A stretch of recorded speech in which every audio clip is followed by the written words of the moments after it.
Hello, my name is Rick Casale and I'm a trustee of Carbon Copy and your host for this online event. Welcome to my guest speakers and welcome to you, our audience. This event series is all about inspiration and action and what kind of collective local action we can take to address the immediate environment and climate crisis. This week the focus is on mobility and how we can get from A to B carbon free. And importantly, it's how we can engage communities in this fundamental shift. A few quick housekeeping details before we get started. The event's being recorded and we will make that recording available to you later on today. Microphones have been muted and cameras turned off, except for our guest speakers. There's a chat and a Q&A and a poll area on the right-hand side of your screen. Chat is just for audience members to talk amongst themselves. Q&A is if you wish to post a question to our guest speakers. Please let us know if it's directed at one individual or to the whole panel. And we hope to certainly have Q&A at the end. And if you're fast enough asking us questions, we might be able to get a question in at the end of each guest speaker's talk. And there's also a poll in the background, which is available for you to take at any point during the event. Each guest speaker is going to talk for about 5 minutes. As I say, if we can, I'll get a question in at the end, but there will be time at the end of all our speakers to have a Q&A session. So let me kick off by introducing you to our really great lineup of guest speakers this afternoon. First is Dan Raven-Ellison. He is a National Geographic explorer and founder of Slowways. His work focuses on challenging us to see the world in new ways. He does this by combining creative exploration, geography, and communication to tackle social and environmental challenges. He is the founder of the campaign to make London a national park city, and he'll talk to us about his latest venture to encourage us to walk between more places. Welcome, Dan. Adam Tranter is the bicycle mayor for Coventry. As the first bicycle mayor of a UK city, Adam helps coordinate existing interest groups, the wider community and local government to make cycling better in Coventry. Adam is also the CEO of a communications agency, Fusion Media, specializing in communications around cycling and active travel. And he also co-hosts the Streets Ahead podcast on active travel and livable streets. Welcome, Adam. Jools Townsend is CEO of Community Rail Network, a national organization that supports and champions the community rail movement, involving nearly 70 community rail partnerships and representing over 1,000 station adoption groups. These groups promote sustainable travel, enable communities to have a voice in rail and transport development, and create more inclusive, connected communities. Welcome, Jools. Dr. Ian Phillips works at the Institute for Transport Studies at Leeds University. His research interests focus on place-based approaches to equitable carbon reduction in the transport sector. Recent work includes research into mobility as a service and e-bikes. Ian has also worked on projects mapping where people are most economically vulnerable to car dependence and the social impacts of different transport schemes. Welcome, Ian. And last but not least, Councillor Waseem Zaffar is Transport and Environment Lead at Birmingham City Council. In his current role, Waseem brings together the Council's overall responsibility to develop a strategy to improve connectivity and safety across all modes of travel, as well as the need to deliver a sustainable transport policy, working with different partners to develop livability and environmental improvements for Birmingham. Welcome, Waseem. So, Dan, if I may start off on foot and start off with you. Slowways is an ambitious project in its early stage about getting more people to think about walking, not simply recreationally, but functionally to get from A to B. So if you could please explain a bit your vision and how far you have come along so far. Yeah, thanks a lot for having me with you for such an important conversation. So I think that at the moment, obviously we'll be aware that we face a number of different crises. We've got the health crisis, financial crisis, ecological crisis, but then obviously the climate crisis as well.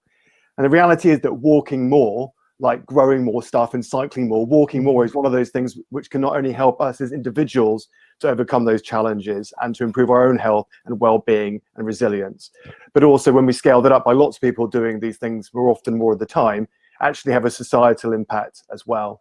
And I'm a keen walker. I've walked across all the national parks and all the cities in the UK, done lots of exploring around the country. And I'm absolutely inspired by the fact that we have inherited such an incredible network, about 200,000 kilometers of public rights of way. We are incredibly fortunate by international standards to have those. But I think largely, for whatever reason, they're a bit of a mess. I think for cycling, people have tried to rationalize the rights of way we have on roads and for cycle routes through the National Cycle Network.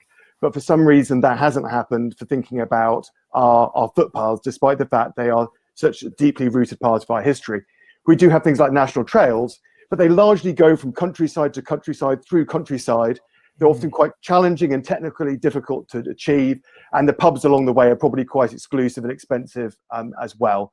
But the history of why we have footpaths around the country is to connect settlements, places where people live, sleep, work, where they want to go and where they want to come through to meet each other. And so I got thinking about that. I got thinking that really there should be a principle, right? That it should always be possible to walk safely and easily and comfortably and enjoyably to your neighboring settlement, right? And for the most part, those footpaths exist. But then what if not only you could do those simple journeys to your neighboring settlement, which might be, say, 2, 3, 4, 5 kilometers away, what if you could daisy chain multiple routes? So if you wanted to go from Falmouth to Huddersfield or Huddersfield to Swansea, you could connect up lots of these segments in daisy chains going from one part of the country to the other. And crucially, unlike our recreational footpaths that a lot of us are focused on at the moment, that go from quiet place to quiet place through quiet place that you get to by car probably, what these do is they start in a place that's populated where people are. They go to a place where there's populated where people are and where they want to go. And what that does is not only does that create a functional route, not that recreation isn't functional, but not only does it create a functional route where you might want to make that journey to see family or friends or for work, but as well as that, when you get there, unlike many of these rural recreational walks, there's a wealth of opportunity in terms of places where you can sleep, eat, stay, couch surf, for all kinds of pockets.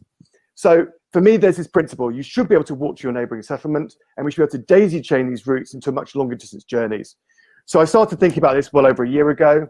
A few months ago, held a hack day with Ordnance Survey at the Geographic Innovation Centre in central London with 70 volunteers, and we mapped out nearly 1,000 routes. We thought that looks pretty cool. So we then worked out the 2,500 principal locations across the country, all towns, cities, significant settlements across the country, and came up with an overview map of how we could connect these different places up. And it's this big geometric design with all these triangles. It's very beautiful. My plan was to run a series of hack days around the country. COVID-19 put an end to that pretty quickly. But then we worked as a team online using simple things like Google Spreadsheets, Skype, Zoom, recruited 700 volunteers, and over about 6 weeks of lockdown, mapped out 7,000 routes using OS Maps. And these 7,000 routes stretch for about 100,000 kilometers. So that's roughly 2.5 laps of the equator in distance. And what we're interested in these routes is not just their connectivity and the inclusivity of them within the geography of the landscape, but how we can start thinking about the doability, so the accessibility of these routes for people who might want to go on short or long distance journeys as well. Where we are now is we've mapped up all these routes. We're currently reviewing them, and we're looking for funding at the moment so we can build a wiki-based website where every single route has a page and people can collaboratively build on these routes, provide more information on them, and iterate on them to create even better routes as well.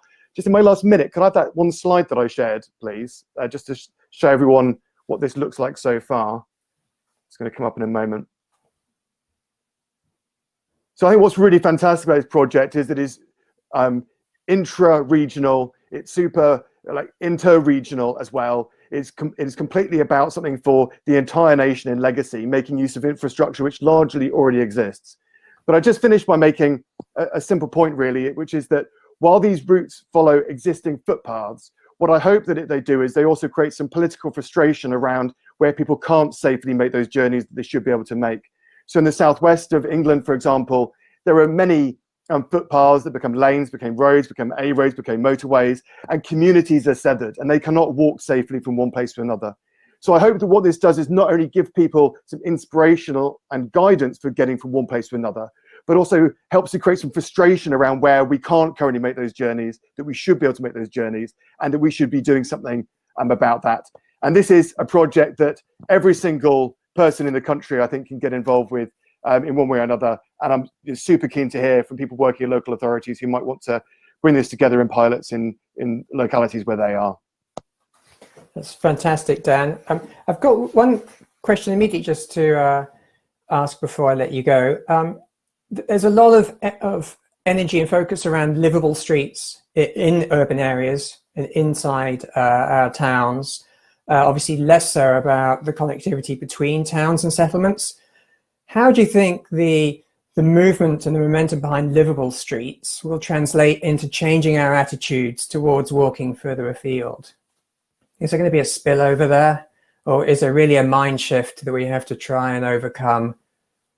Well, I think if people are more likely to, I mean, a lot of people don't walk more than a mile or so from their home, right? And a lot of people won't be thinking about how they can make this kind of journey. So about a quarter of adults in the UK have used a strategic footpath. They go walking regularly. And I'm interested in how we can convert those recreational medium to distance distance walkers into functional walkers, right? So you think that you're not just going to walk 5 or 10 kilometers for the fun of it, but maybe you'll do it to go and do your shopping or see your granny or whatever it might be. But I think that for my logic would be that the more comfortable people are in walking within a mile of their own home, because they live in more livable streets that are more enjoyable and more comfortable and safer for them, the more likely they are to also think about taking more adventurous journeys to more distant places as well. Great point, thank you. I'd like to stay on the topic of active travel. And Adam, you are a bicycle mayor, which is probably a title that a lot of us are unfamiliar with. So if you could please tell us what a bicycle mayor is, and how do you help the people in Coventry to start cycling more? Absolutely. So to find out about bicycle mayors, you need to go to Amsterdam, where a lot of these kind of progressive things often happen. And they looked at another scheme that was set up in Amsterdam called, they need a better name in English, but they're called nightmares. They were people that looked after the nighttime economy, and they're independent of government. They were kind of appointed by the community, by pub owners, club owners, etc. And they, were there to fight for the rights of the nighttime economy. The organisation I represent, which is an organisation called Bikes, BYCS, they saw that and thought, well, that's good. We need that in Amsterdam. And of course, we'll laugh about that because, in Amsterdam, Mabel shares something like 25% of trips by bike, and cycling and walking is over half of journeys in Amsterdam. But they still thought we need to do better. And they use bicycle mayors as a way to drive local change. And the first one was in Amsterdam. They're now actually kind of accepted by the city government in Amsterdam, and the Amsterdam government fund part of the global program. And there are 150 bicycle mayors around the world. I'm the second in the UK. The first was Richard Ingham in Cumbria, and I'm the first in a UK city, and that city is Coventry. The city of Coventry is the city I was born in. It's a city that many don't realise, and certainly when I went to Amsterdam, they didn't realise, has such a deep-rooted heritage with cycling and with the bicycle. So. Coventry, at one point, over 80% of the world's bicycles were manufactured in the West Midlands, and Coventry was the heart of that. And a guy called J.K. Starley invented a safety bicycle. It was the modern bicycle design that we see today. In the Netherlands, they call that the Omnifiets, which is basically granny bike. It translates to. And it's the low step through bike that you see everybody, regardless of age, gender, background, riding. And that bike we've forgotten about it, but that bike was invented in Coventry, and it's the bike that there are more of than humans in Amsterdam right now. So Coventry has a long established connection with the bicycle, but it is a city that if you visit now has almost no evidence of that other than a statue of one of the pioneers. So but like many of our cities in the Midlands and around the country, it's a city with lots of social inequalities. It's a city that's been mandated by central government to clean up its toxic air, and it's a city that 33% of its residents don't own or have access to a car. So it's a city that hasn't taken cycling seriously since about 1940, and we have a landscape and a streetscape to kind of show of that, with a ring road and a flyover and all the things you'd expect. My job as an independent kind of person is to bring together all stakeholders as a bicycle mayor. That includes local councillors, government officials, local community groups, ward councillors, the cycling organisation bodies, and representatives of the community to champion cycling, provide them as a support, but also be a critical friend to the council, support what they are doing, and kind of encourage them and enable them to do what they aren't, and put it on the political agenda, and generally raise the profile of cycling in Coventry to kind of instill this kind of grassroots change. And the reason I think it works, and why it could be a framework for bicycle mayors around the country, of which there are only 2 at the moment, but there could be more, is really having providing a platform to real kind of build upon and encourage change. And the fact that I am and others are independent mean that it's very much a grassroots movement. So the movement is based around bringing the community on a journey with you and explaining the benefits and all the things that you'd expect from like local campaigning groups, but with a kind of a network behind you, and also through my day job, kind of an understanding of the media. So being able to kind of bring the media on the journey with me as well, which brings councillors, holds them to account and brings things on the agenda. So that's what a bicycle mayor is. I've been doing since February. Coventry is the Detroit of the UK, so it's tough, don't get me wrong, but we are at a place now where we have 2 segregated cycle lanes nearly in consultation, high quality, some temporary cycling infrastructure, and we're on the crux of, I think, potentially building a cycling network. Wow, there's a lot going on in Coventry. Thanks, no least because of the role that you have. If someone in the audience wants to become a bicycle mayor, or if a local council wants to appoint a bicycle mayor, how do they go about doing this? Is there a process? What do you do? Yeah, either of those things are possible. The beauty of the bicycle mayor system is it can be adapted to the region. So there's a bicycle mayor in Dublin who is also a city councillor. So they kind of hold it as a formal role, sort of appointed by the council.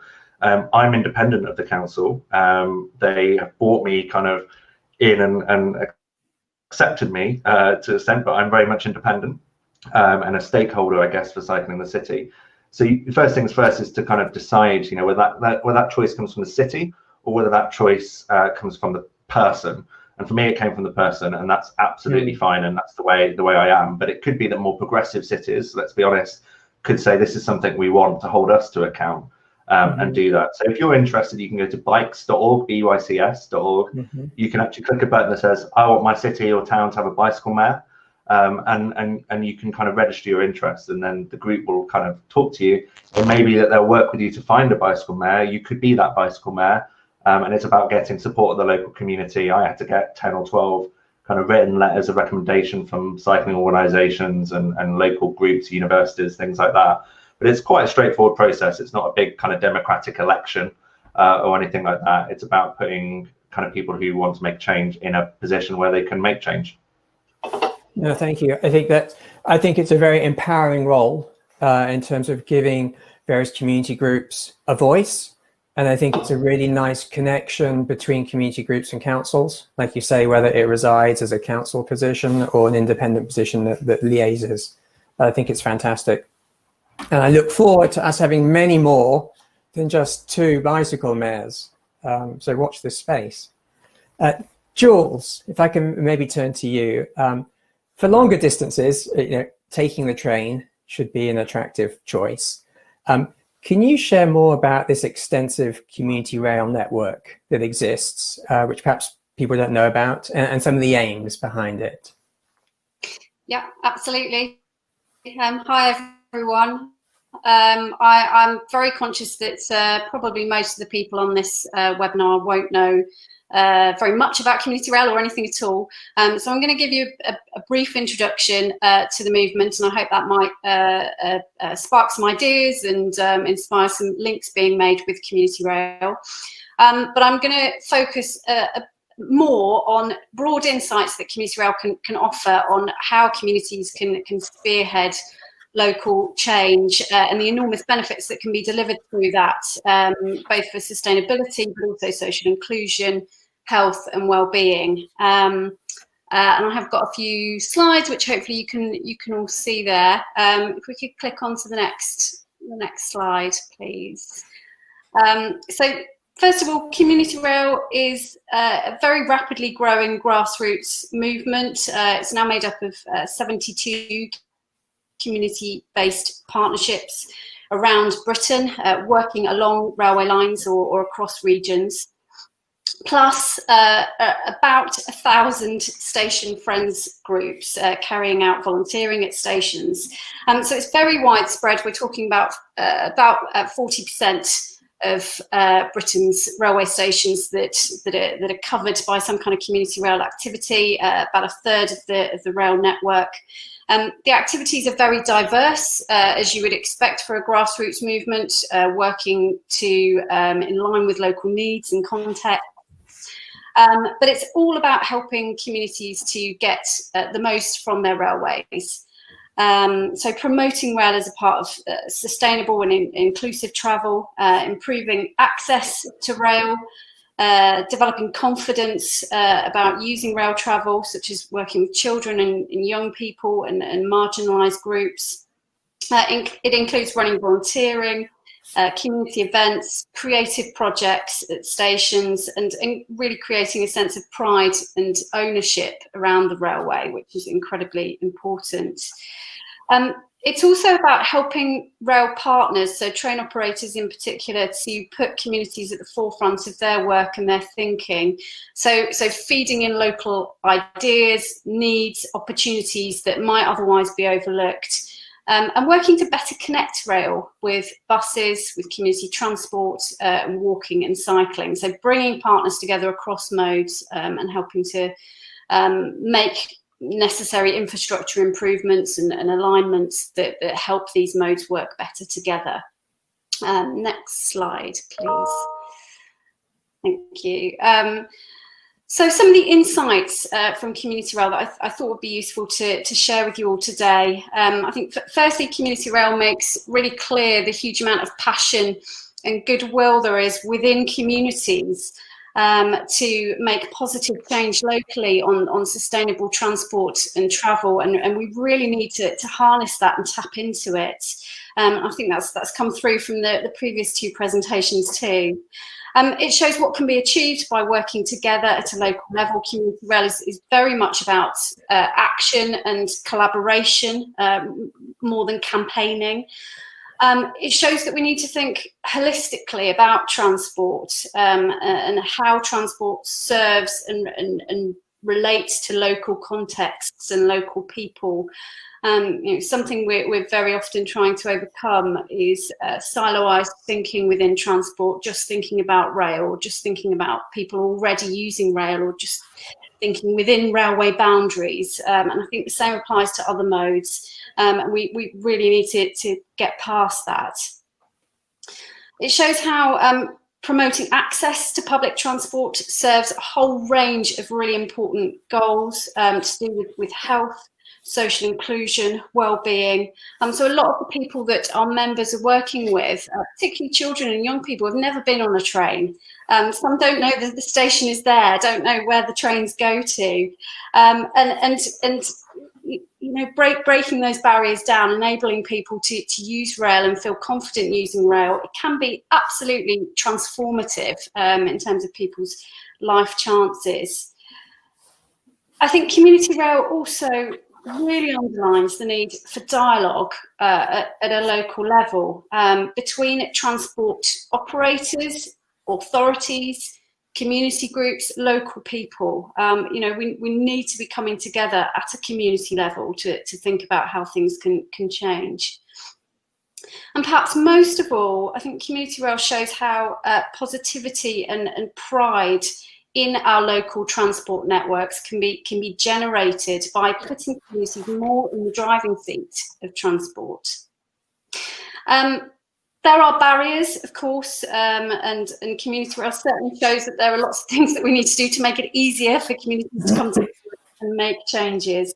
Perhaps the biggest of those is the car is king mentality that is still so pervasive, and I think is being perpetuated by an overriding focus by some on an idea that electric cars will save the day. We need to get over that. But huge opportunities too. And I think particularly as we seek to rebuild and to build back better from COVID-19, community rail shows how we can achieve really great things. Next slide, please.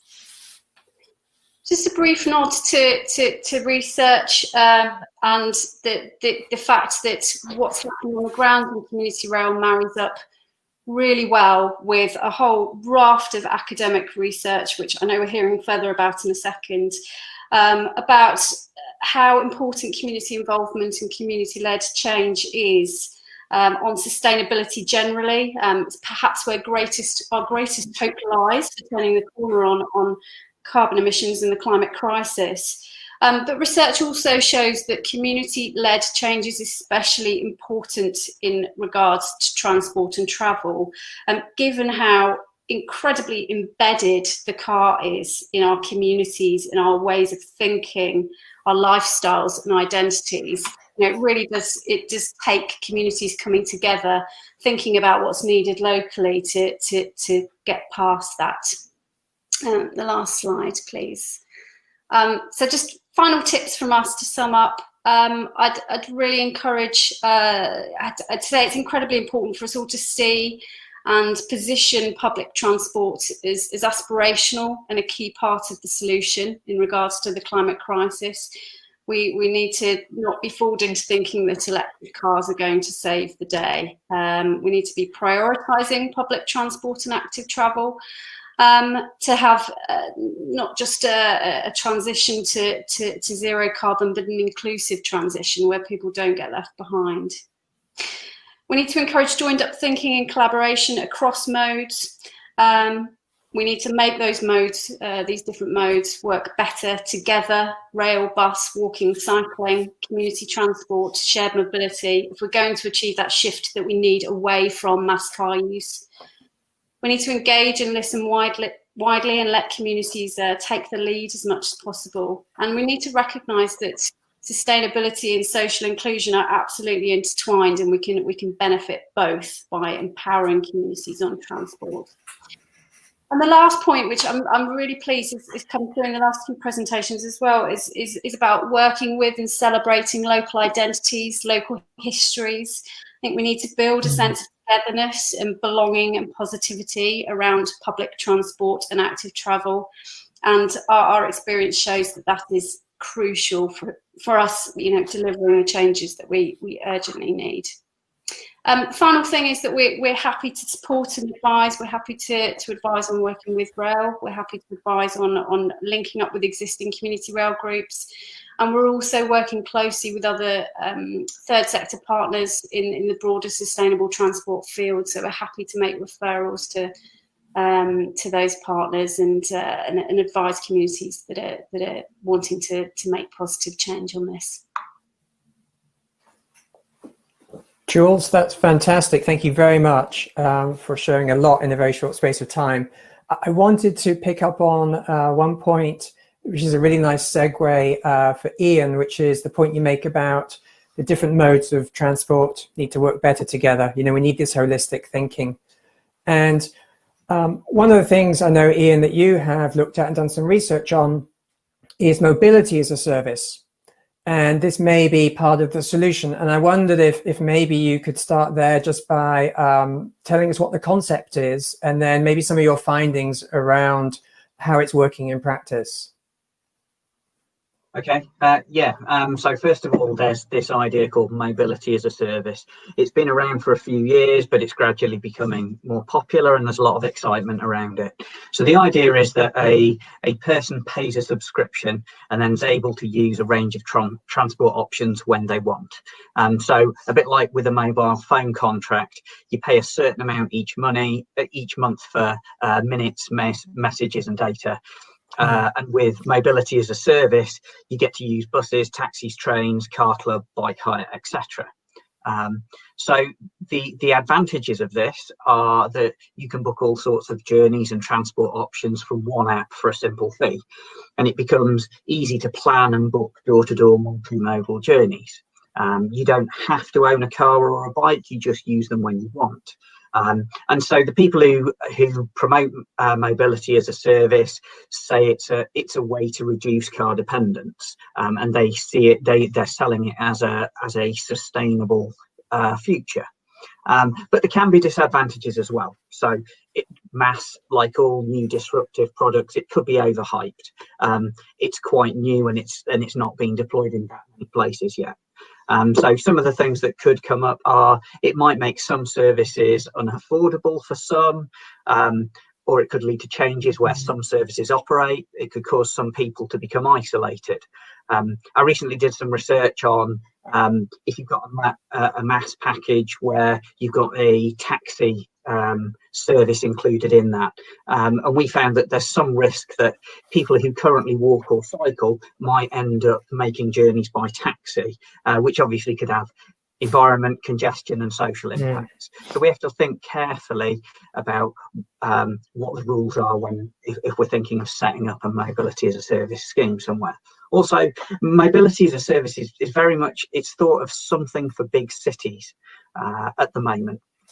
Which means that small towns and rural areas could lose out if it's becoming the norm, if it becomes the norm. So these places tend to be more vulnerable to the cost of car dependence. So I did another piece of research not so long ago where we found that outside of city centres with good public transport links, there's quite a lot of people for whom having a car it's a cost that they don't really want, but they have to in order to be able to participate in society. So Jools was talking about car dependence and social aspects, so it relates to that as well. Mobility as a service might help some people in some places decarbonise their transport in a fair and socially inclusive way, but we really do need to find the people and the places where it really does help.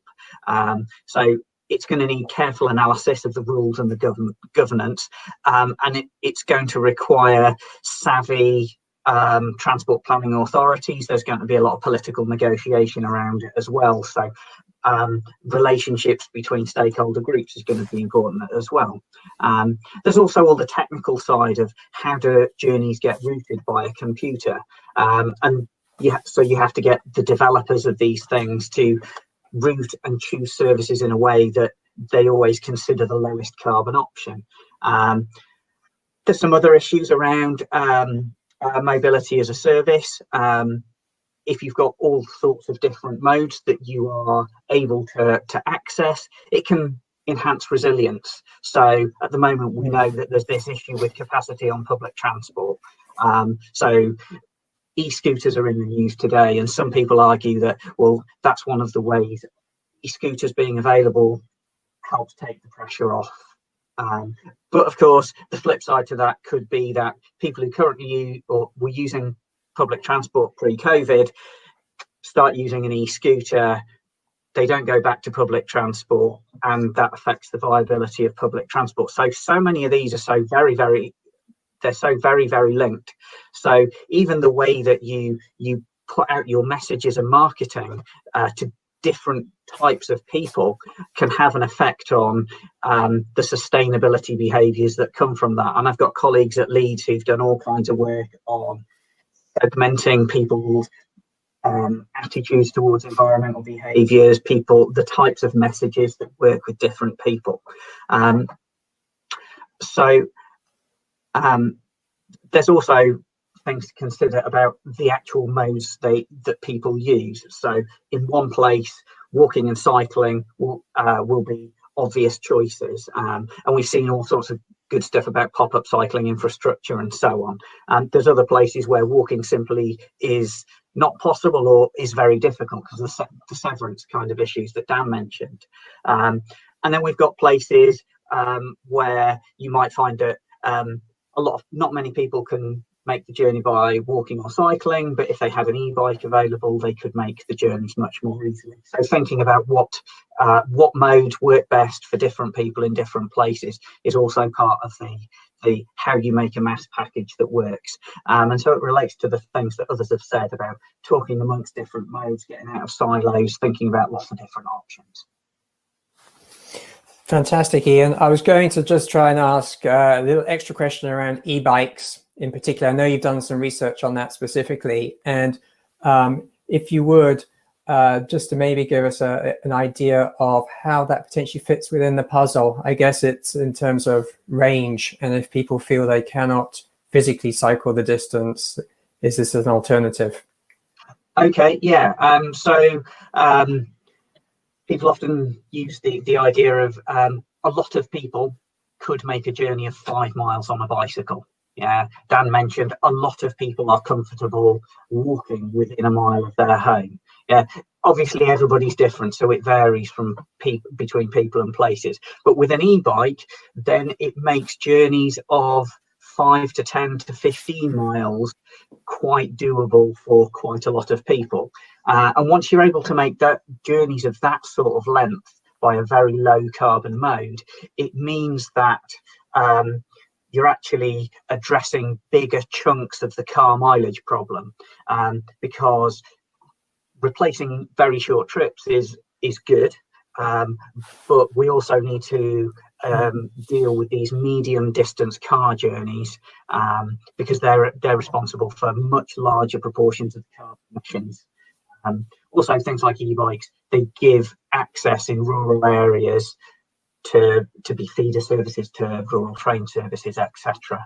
So they can be part of that ecosystem of making a proper connected network in less accessible areas. Thank you very much. So we heard from Ian in terms of one way of integrating the different modes of transport through something like mobility as a service. If I can turn to you, Waseem, and think about bringing this all together from a place-based perspective. The draft Birmingham transport plan has been described as radical, bold, but realistic. Could you please just give us a bit of context about what are the 4 big moves that you are planning around the different modes of transport in your city? Thanks, Rick, and good afternoon to everybody.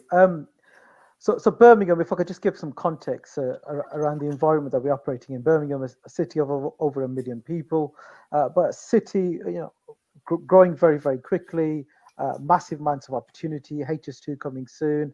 The Commonwealth Games City, we're hosting the Commonwealth Games in 2022, will be a big game changer for us too. However, a city with many challenges, and the way people and goods move across the city creates more challenges than solutions. We're a city with high and illegal and unsafe levels of air pollution. Congestion in the city costs the local economy £12 million a week. And in terms of short journeys, every normal day in Birmingham, there's over 300,000 journeys by car, which are less than 1 mile. So journeys to your school, journeys to the high street, journeys to a library, short journeys, which should be by foot or by cycle, are ultimately by car. So we've got some real challenges. And we're also a city that's historically made decisions prioritizing car. So whether that's the concrete collar, Spaghetti Junction, and everything else. So leading up to the draft transport plan, we were making some piecemeal decisions, but it was very important that we needed a clear strategy. And in January, so pre-COVID, when we launched the draft transport plan with the 4 big moves, the one thing I kept saying was car will no longer be king in Birmingham, and I was accused of being anti-car, anti-motorist, and for one of the motor cities, that that created some challenges. But I'm not anti-car. I'm actually pro-people, and for me, some of the health inequalities in Birmingham can be reversed if we get some of these changes in place. So the four big moves that you referred to, which actually evolved into the four big moves in the emergency transport plan, which came during COVID, we're looking at reallocating road space away from car to public transport, walking and cycling, and making those difficult but right decisions. Recreating a city centre which prioritize walking and cycling and public transport through it, so making it harder for people to travel by car through our city centre. They could still travel to the city centre, but they'd have to go back out into the inner ring road. Creating places in our neighbourhoods which are again not dominated by car but dominated by people walking and cycling, and so that's reducing traffic, reducing speed, the low traffic concept, and also the fourth big move was looking at parking as a demand travel management tool. We had working on our clean air zone, we realized we've got thousands of free car parking spaces in the city centre that the council didn't know existed. So looking at those and how we better utilize them, but also the whole agenda around parking. But for me, the most important thing, in whether it was the draft transport plan or the emergency transport plan, was the role of communities and the role of people like Birmingham's equivalent of Adam or Birmingham's equivalent of Dan. Those communities who want to help shape their neighbourhood in a better way. And one of the clear things that the council's been guilty of, and many public sector institutions are, they often want to do things to citizens, to places, rather than with citizens, with communities, and with places. So when you talk about engagement, there's often a confusion between engagement consultation and statutory consultation, which comes right at the end of the process.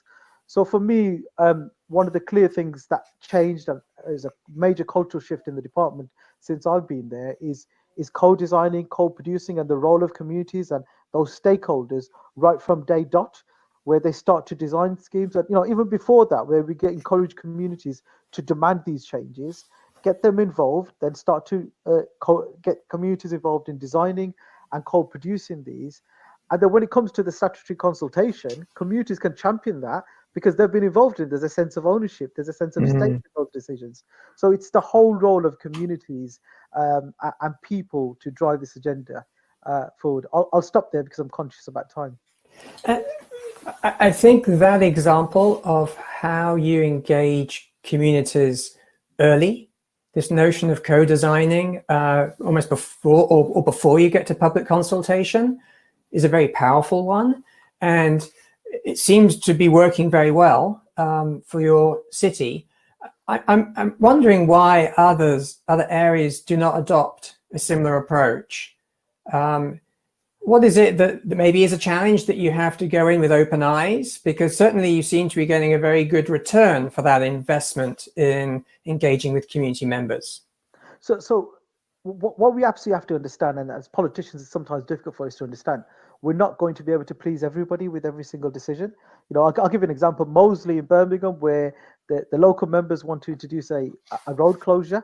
I'm backing it because the local members want it, the local community want it. Yeah, it's Marmite because it split the road into two. It split the community into two. Some people want it, some people don't. So it's about making brave and bold decisions. And the advantage of having temporary measures during this emergency period is, by putting a temporary road closure in place with a planter, if it doesn't work, you could remove it before you make it permanent. So I think the important thing is councillors, politicians need to be brave and bold and understand they're not here to be popular. They're here to make the right decisions that change, create that cultural change and those life changing, those changes which increase life chances within their neighbourhoods.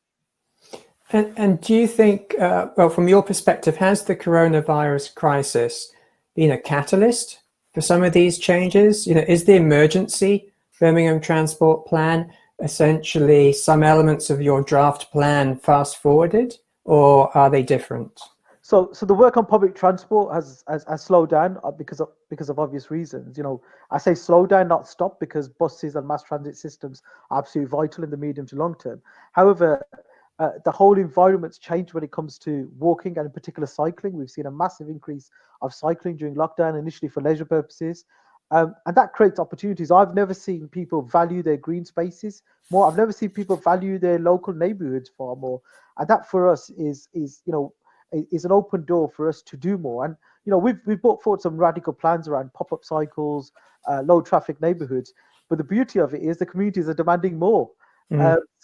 Which is absolutely brilliant for us, because the more people demand, the easier it is for us to go and deliver some of these programs. So for us, COVID, it's brought massive challenges in all sorts of areas. The deaths has been a hugely sad time for us as a society, but the opportunities it's created in terms of sustainable transport, in particular around cycling, are huge. We're looking to launch our e-scooter trial too in Birmingham in the next few weeks. So there's a lot of work we want to do very, very quickly. And I don't want it to sound like Birmingham's a perfect example. We've got major challenges. We're on a journey.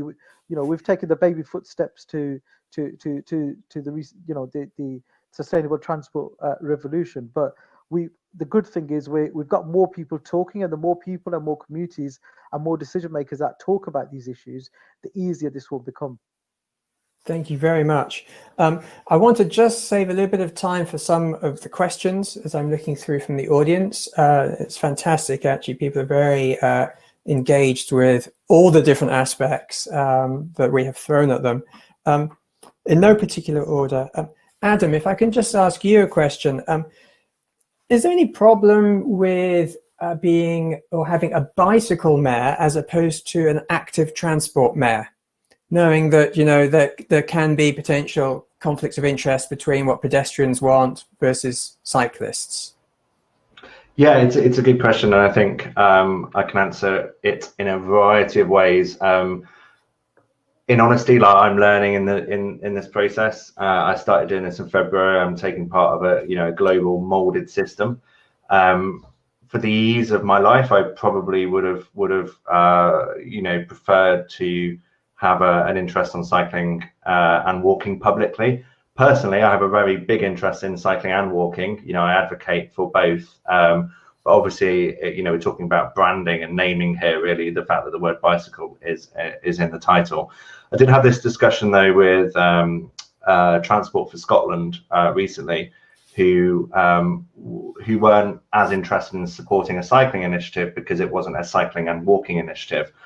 Something to do with my day job, and I have to sort of slightly disagree. I think from a policy point of view and a political point of view, having cycling and walking in the same bucket is going to get two largely ignored modes of transport more airtime, and obviously they interweave with each other. But from a kind of consumer point of view, i.e. talking to the general public, I think having cycling and walking together is potentially sometimes unusual from a marketing perspective. You want to be really clear with what you're saying and what you want, be clear about it. So that's why I'm largely comfortable with being a bicycle mayor. But I think I totally accept that there are flaws, and I think the proof has to be in what I say and what I do. And I'll be I'm a member of Living Streets. I'll be totally supportive of walking, and we need to bring pedestrians with us on this journey versus effectively, I don't want to make it sound like a war, but versus the private motor vehicle. We should not have conversations where cyclists and pedestrians are put into conflict, whereas really the big elephant in the room is these metal boxes that are being transported everywhere. So there's definitely pros and cons. I won't answer it, but I'll just throw another little grenade there is, should our walking and cycling commissioners become e-scooter commissioners as well? Is that part of active travel? Is that part of micromobility? So it's the kind of thing that's getting lumped into this one big growing category, and I think we have to take an approach where we're continually learning and adapting. Thank you. Ian, I don't want, because Adam just lobbed that grenade, and it would take a while to diffuse that point about e-scooters and where it fits within the mix. But can I ask you a different question? When we think about how we combine all these different modes of transport, it is increasingly harder for people that have potential mobility issues, because we're asking a lot more of them as opposed to just sitting in a private vehicle. Equally, some of the research that you've done where you've looked at the people who are most economically vulnerable to car dependence, how do those people not get penalized when we are encouraging people not to use the car and maybe they don't have a choice?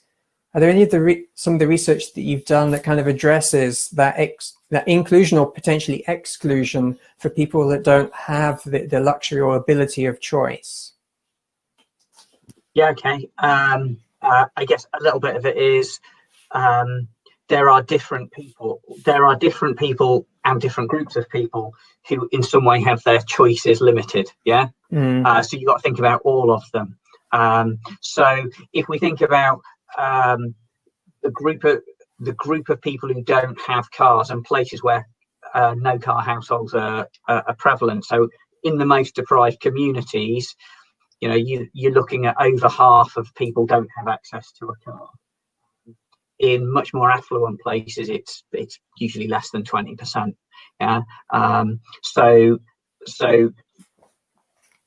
those people don't have car as an option to start with. So there's a very clear need to provide other options. Then you've got places where people are running cars, but yeah, they may be difficult to finance, and they're becoming increasingly dependent upon that. So we found that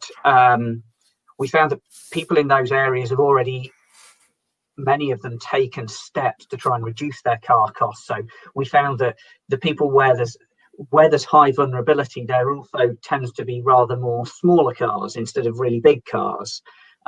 So if you're going to start sending price signals using tax and things like that, which I guess is the thing that instantly springs to mind, you got to think about what have the more vulnerable people already done, and what about where people are buying much larger cars that don't necessarily need them. Road pricing in one shape or another is something that transport policy advocates have been talking about for a long time, and that seems to get revisited and thrown out very quickly. So there's a huge number of things to think about just about cars and pricing alone. I've got colleagues who are working on access for people with issues of personal mobility, whether it be they've got visual impairments, mobility impairments, etc. So that's another category, or another group of people and communities to think about. But there's a huge amount of different things that affect different communities, and as a few people have said, talking to different communities rather than just coming up with a one-size-fits-nobody approach is the way to go. Yeah, thank you. Dan, if I could just turn to you and ask you, what would be your one piece of advice to our audience about how we can get broader community engagement and commitment behind zero carbon travel?